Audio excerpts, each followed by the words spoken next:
Magic അവനിൽ നമ്മൾ പലതരം നോൺ വെജിറ്റേറിയനും വെജിറ്റേറിയനുമായിട്ടുള്ള വിഭവങ്ങളും പരീക്ഷിക്കാറുണ്ട്. അപ്പോൾ നോൺ വെജ് വിഭവങ്ങൾ ഇപ്പോൾ കൂടുതലായിട്ട് പരീക്ഷണം നടത്തുന്നത് എനിക്ക് തോന്നുന്നു ചിക്കൻ, പിന്നെ അതുപോലെ മത്സ്യം, ഇങ്ങനെയുള്ള വിഭവങ്ങൾ കൊണ്ടാണ്. അപ്പോൾ മട്ടൺ ഉണ്ടാക്കിയിട്ട് കുറച്ച് കാലമായില്ലേ. മട്ടൺ ഇഷ്ടമുള്ള ഒരുപാട് പ്രേക്ഷകരുണ്ട്. സാധാരണയായിട്ട് മലയാളിക്ക് ചിക്കനും ഫിഷും ഒക്കെ ഇഷ്ടമാണ്. അതുപോലെ തന്നെ ഒരു പക്ഷേ നോർത്ത് കേരള സൈഡിലേക്ക് പോയി കഴിഞ്ഞാൽ മട്ടനാണ് ഏറ്റവും കൂടുതൽ അവിടുത്തെ ആൾക്കാർക്ക് ഇഷ്ടം എന്ന് എനിക്ക് തോന്നാറുണ്ട്. കാര്യം മട്ടൺ ഇഷ്ടപ്പെടുന്ന ഒരു വിഭാഗം ആൾക്കാരുണ്ട്. പല രീതിയിലുള്ള മട്ടന്റെ വിഭവങ്ങൾ, അതായത് ആട്ടിറച്ചി, നല്ല ആട്ടിറച്ചി, പിന്നെ കുറുമയായിട്ടും, പിന്നെന്താ പറയുക, പുരട്ടിയതും വറട്ടിയെടുത്തതും പൊരിച്ചതും, ഇങ്ങനെ വ്യത്യസ്തമായ നാടൻ വിഭവങ്ങൾ. പ്രത്യേകിച്ച് മട്ടൺ വളരെ നാടനായിട്ട് തയ്യാറാക്കാൻ ഏറ്റവും നല്ലൊരു കാര്യം കൂടിയാണ്. അപ്പം നമ്മളിന്ന് ഒരു മട്ടൺ വിഭവമാണ് ചെയ്യുന്നത്. അത് വളരെ നാടനായിട്ടുള്ളൊരു രീതിയിൽ വീട്ടിൽ ഇടയ്ക്കിടയ്ക്ക് ചെയ്യാൻ പറ്റിയത്, എന്നാൽ ഏറ്റവും ലളിതമായ രീതിയിൽ ചെയ്യാൻ പറ്റുന്ന കാര്യം. അതിന്റെ പേരെന്താണെന്നല്ലേ? മട്ടൺ തേങ്ങാക്കൊത്ത് മസാല. അപ്പോൾ ഒരു കാര്യം മനസ്സിലായല്ലോ, തേങ്ങാക്കൊത്തെല്ലാം ചേർത്ത് വരുന്നൊരു മട്ടനാണ്. അപ്പോൾ ഈ മട്ടൺ തേങ്ങാക്കൊത്ത് മസാല എങ്ങനെയാണ് തയ്യാറാക്കുന്നത് നോക്കാം. അതിനുവേണ്ട ചേരുവകൾ എന്തൊക്കെയാണെന്ന് നോക്കാം.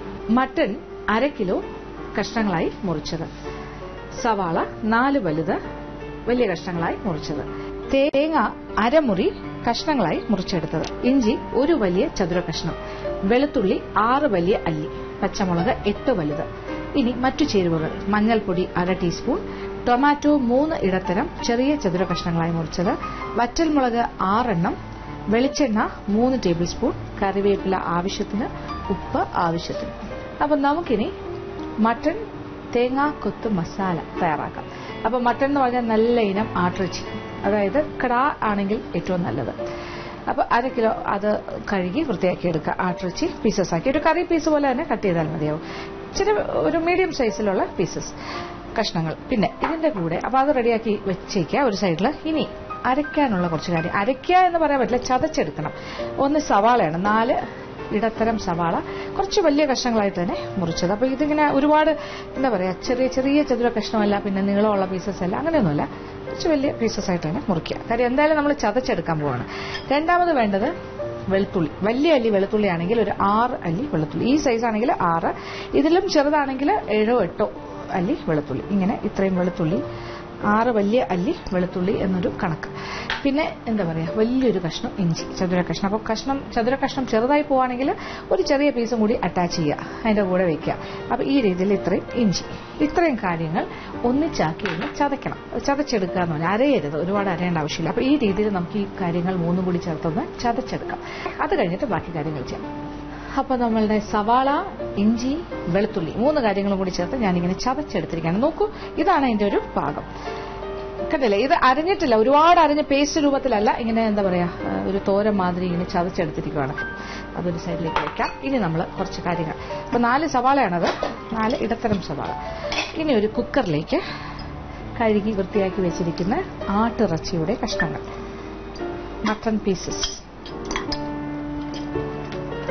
അപ്പോൾ ആട്ടിറച്ചി കഴുകി വെള്ളം വാലാനായിട്ട് വയ്ക്കുക. അപ്പോൾ എന്തായാലും ഇത് വേകുന്ന സമയത്ത് കുറച്ച് വെള്ളം ഇതിൽ നിന്നും ഇറങ്ങി വരും.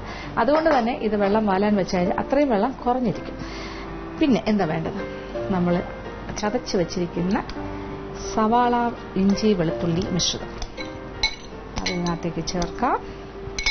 എന്നിട്ട് ഇനി ഇതിന്റെ എരിവ് കൊടുക്കുന്ന കാര്യം എന്ന് പറയുന്നത് പച്ചമുളകാണ്. അപ്പൊ നമ്മൾ ഇതിൽ മുളക് പൊടിയേ ചേർക്കുന്നില്ല. അപ്പൊ പച്ചമുളക് നമ്മളൊരു 8 വലിയ പച്ചമുളക്.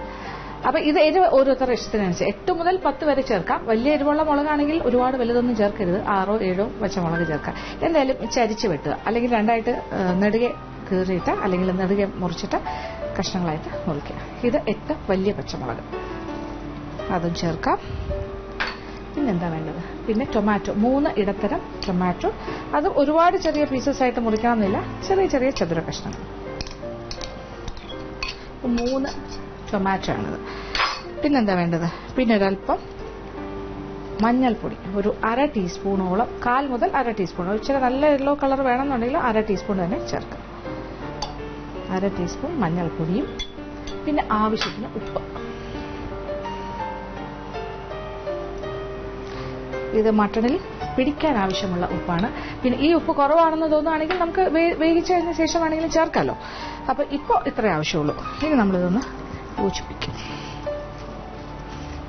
എനിക്ക് തോന്നുന്നു കൈ കൊണ്ട് നന്നായിട്ടൊന്ന് തിരുമ്മി കൊടുക്കുന്നതായിരിക്കും നല്ലത്. എല്ലാ കാര്യങ്ങളും കൂടി ചേർത്തിട്ട് നന്നായിട്ടൊന്ന് മിക്സ് ചെയ്യാം. ഇനിയും കുക്കർ അടയ്ക്കുന്നു. എന്നിട്ട് വേകാനായിട്ട് സമയം കൊടുക്കണം. അടുപ്പ് കത്തിക്കാം. അപ്പൊ പ്രത്യേകം ശ്രദ്ധിക്കേണ്ട കാര്യം, നമ്മളിതിൽ വെള്ളം വേറെ ചേർത്തിട്ടില്ല. ഇതിൽ നിന്നും ഇറങ്ങി വരുന്ന അല്ലെങ്കിൽ ഊറി വരുന്ന വെള്ളത്തിൽ ഈ മട്ടൺ വെന്ത് കിട്ടും.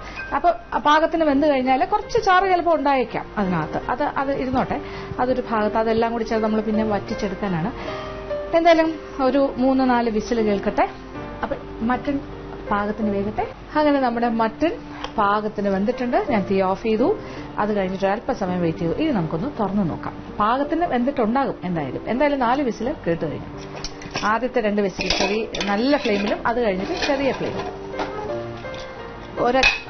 ഒരു തുള്ളി വെള്ളം നമ്മൾ ഒഴിച്ചിരുന്നില്ല. പക്ഷേ വെന്ത് കഴിഞ്ഞപ്പോൾ കണ്ടില്ലേ, കുറച്ച് ചാറോട് കൂടിയുള്ള ഒരു തിക്ക് ഗ്രേവി പോലെ, അല്ലെങ്കിൽ ഒരു കുറുകിയ ചാറോട് കൂടിയാണ് വെന്ത് കിട്ടിയിരിക്കുന്നത്. നോക്കൂ, പാകത്തിന് വന്നിട്ടുണ്ട്. പീസസ് എല്ലാം ഇടയ്ക്കിടയ്ക്ക് ടൊമാറ്റോയുടെ കഷ്ണങ്ങളെല്ലാം കാണാം, പച്ചമുളകിന്റെ കഷ്ണം എല്ലാം കാണാം. ഒരു യെല്ലോ കളർ ആ രീതിയിലാണ് വന്നിരിക്കുന്നത്. ഇനി എന്താണ് ചെയ്യേണ്ടത്? ഇനിയാണ് നമ്മളിത് മട്ടൺ കോക്കനട്ട് മസാലയാക്കാൻ പോകുന്നത്. അതായത് തേങ്ങാ മസാല. ഇനി ചുവട് കട്ടിയുള്ള ഒരു പാത്രം അടുപ്പിലേക്ക് വെക്കും. നമുക്കിനി വെളിച്ചെണ്ണയിൽ തന്നെ കാര്യങ്ങളെല്ലാം ഒന്ന് വഴറ്റി ഈ വേവിച്ചു വെച്ചിരിക്കുന്ന ആട്ടിറച്ചി അതിന്റെ ചാറോടുകൂടി ഇതിലേക്ക് ഇട്ടിട്ട് വഴറ്റി ആ ഒരു പാകമാക്കി എടുക്കണം. അതാണ് ഇനി അടുത്ത കാര്യം. അപ്പൊ വളരെ സിമ്പിളാണ്, ഒരുപാട് കാര്യമൊന്നുമില്ല. ഇത് 2 മുതൽ 4 ടേബിൾ സ്പൂൺ വരെ വെളിച്ചെണ്ണ ചേർക്കാം, ഓരോരുത്തരുടെ ഇഷ്ടത്തിനനുസരിച്ച്. അപ്പൊ ഏതാണ്ട് എനിക്ക് ഒരു 4 ടേബിൾ സ്പൂൺ വേണ്ടി വരും. എണ്ണ നല്ല ചൂടാകട്ടെ. അത് കഴിഞ്ഞിട്ട് കുറച്ച് കാര്യങ്ങൾ അതിൽ പ്രധാനമായിട്ട് ഒന്ന് തേങ്ങാക്കൊത്ത് എന്ന് പറയുമ്പോൾ ഈ വിഭവത്തിന്റെ പേര് തന്നെ നമ്മൾ അങ്ങനെയാണ് ഇട്ടിരിക്കുന്നത് അല്ലേ, മട്ടൺ തേങ്ങാക്കൊത്ത് മസാല. അപ്പൊ തേങ്ങാക്കൊത്ത് എന്ന് പറഞ്ഞാൽ ഒരു തേങ്ങയുടെ പകുതി എടുക്കുക, ചെറിയ കഷ്ണങ്ങളായിട്ട് മുറിക്കുക. ഈ ബീഫ് വളർത്തിനൊക്കെ നമ്മൾ ചേർക്കുന്ന മാതിരി അതിങ്ങനെ റെഡിയാക്കി വെക്കുക. ഏതാണ്ട് ഇത്ര ഒരു ബൗള് നിറച്ചുണ്ടല്ലോ. അതാണ് ഒരു പ്രധാന ഈ ഒരു വിഭവത്തിന് ഇത്രയും സ്വാദ് കിട്ടുന്നത് ഈ ഒരു തേങ്ങ ചേർക്കുന്നത് കൊണ്ട് തന്നെയാണ്. എണ്ണ നല്ല ചൂടായി കഴിഞ്ഞു. ഇനി ആദ്യം നമ്മൾ എന്താ ചെയ്യാൻ പോണേ? അപ്പൊ ആദ്യം തന്നെ നമ്മൾ തേങ്ങയുടെ പീസസ്, അതിനോടൊപ്പം നമുക്കിനി കറിവേപ്പിലയും ചേർക്കാം. ആവശ്യാനുസരണം കറിവേപ്പില 2, 3, 4.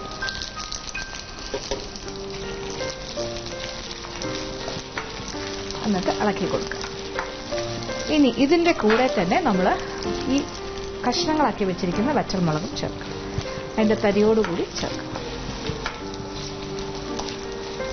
ഇതെല്ലാം കൂടി കിടന്നൊന്ന് പാകത്തിന് മൂത്ത് വരട്ടെ. ഇടയ്ക്കിടയ്ക്ക് ഇളക്കി കൊടുക്കാം. അപ്പൊ ഇത്ര ജോലിയേ ഉള്ളൂ ഈ കാര്യത്തിന്. ഇങ്ങനെ ഇളക്കുക. ഇപ്പൊ കാര്യങ്ങളെല്ലാം മൂത്ത് കഴിഞ്ഞു. അതായത് തേങ്ങയുടെ നിറം മാറി തുടങ്ങി. പിന്നെന്താണ്, വറ്റൽമുളക് കഷ്ണങ്ങളാക്കിയിട്ടതും കറിവേപ്പിലയും എല്ലാം പാകത്തിന് മൂത്ത്. ആ മുളകിന്റെ ഒരു മണം വരുന്നുണ്ട്, മൂത്ത് വരുന്നതിന്റെ ഒരു മണം. വെളിച്ചെണ്ണയിൽ കിടന്ന് മുളക് മൂക്കാണത്. ഇനി ഇതിലേക്ക് ഒട്ടും സമയം കളയാനില്ല. വേവിച്ച് വെച്ചിരിക്കുന്ന മട്ടന്റെ പീസ്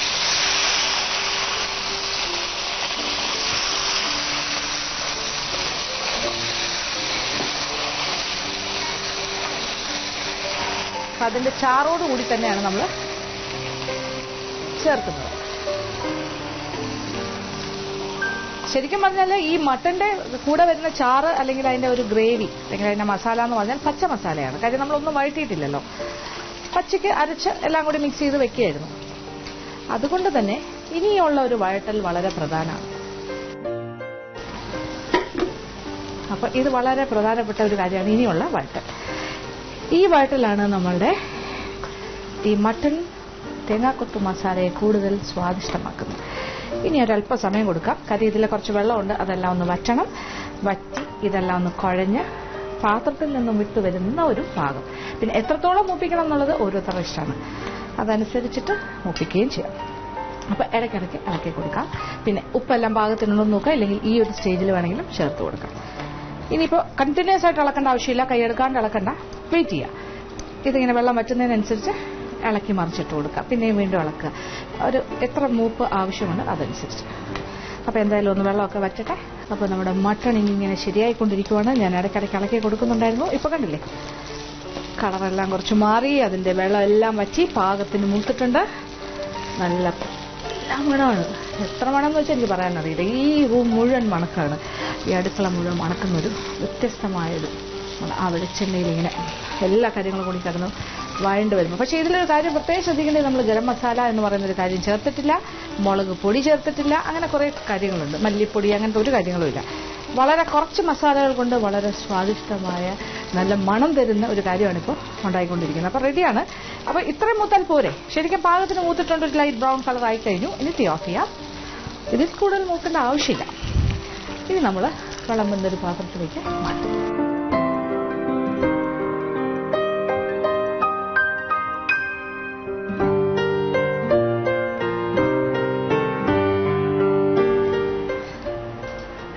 അങ്ങനെ നല്ല ഭംഗിയുള്ള, നല്ല മണമുള്ള, നല്ല രുചിയുള്ള ഇങ്ങനെ 3 കാര്യങ്ങളുടെയും കൂടെ ഒരു കോമ്പിനേഷനായിട്ടുള്ള മട്ടൺ തേങ്ങാക്കൊത്ത് മസാല ഇവിടെ റെഡിയായി കഴിഞ്ഞു.